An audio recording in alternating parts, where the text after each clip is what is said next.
Hey guys, long time no see. I hope everybody is doing great and that they are enjoying the new year, all things considered. I know it's been rough, but it's going to be okay.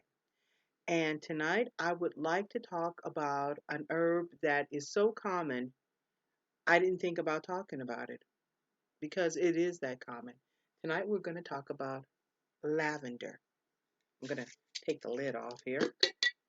Oh, God, I love the smell of lavender. This is what it looks like. Well, this is what it looks like when it's been harvested and everything. Now, I personally grow lavender in my garden. It is a really hardy herb. It grows well. It's pretty prolific. Um, and I've been growing the same lavender plant currently for about 3 years, and it's going pretty strong. So, on with the properties of lavender.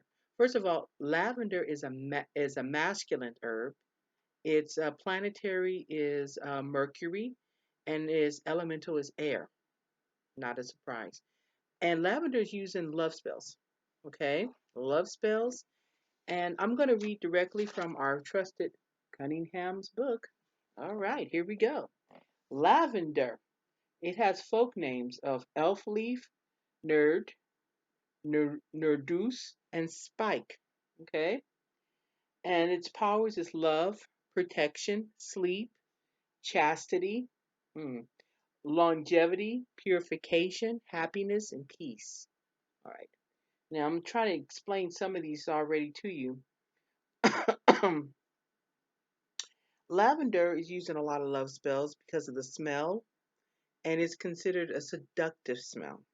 In fact, it's so seductive that at one point prostitutes used to wear it in order to attract a John to let them know that they were, you know, it's also to attract a suitor.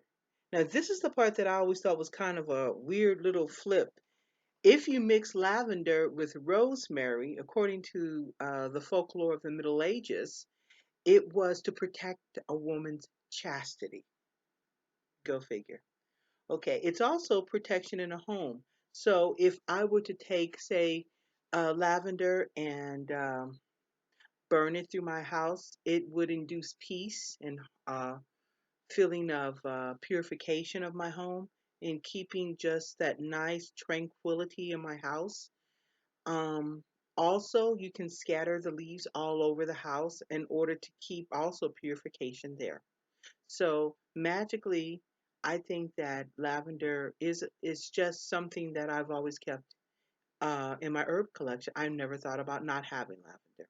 Now, that being said, there is also medicinal purposes, medical purposes for lavender, which I think are great. Lavender is one of those herbs that you can ingest safely. You can use it on your physical body. And what lavender is good for, as far as that, for the mundane thing, as far as healing, it's good for your digestive system. Okay, taking lavender on a consistent basis, it's good for your digestive organs. Very good for that. Also, it's good for headaches. If drank in a tea constantly, it will keep you pretty, your headache kind of at bay. Better yet, it just makes it go away. It's a very good sedative. So, on those nights where you can't sleep, tea with lavender in it will help you sleep. Also, this one might be silly, but it's very true. Lavender is really good for soaking your feet in. It's a good foot scrub or a good foot soak, and I've used it for that. Also, I've used it also when I want to take a bath, a spiritual bath prior to doing any work. It's good to soak in herbs sometimes because they induce certain properties that we might need as magicians. And when I put herbs among anything in my bath, it is good for happiness. It's good for peace. And for me, if I'm at peace, I can get my work done in a much more harmonious manner. And I'm much more mellow. And like I said, I am at peace. So I'm going to close this one and remind you that lavender is a masculine herb. It is planetary is Mercury. Its elemental is air. It's good for protection, happiness, chastity, longevity. I forgot to mention that. Longevity, and peace and happiness. Also, real quick, if you should decide to grow lavender, you can use a 5 pound bucket. It works really well. To buy your lavender plant, go ahead and plant it, and doesn't need a lot of water. When you do go to cut your plant, don't cut too low, just cut kind of high. And it is said that if you go out and look at your lavender plant, it will make all of your sadness and bad feelings magically go away. So, on that note,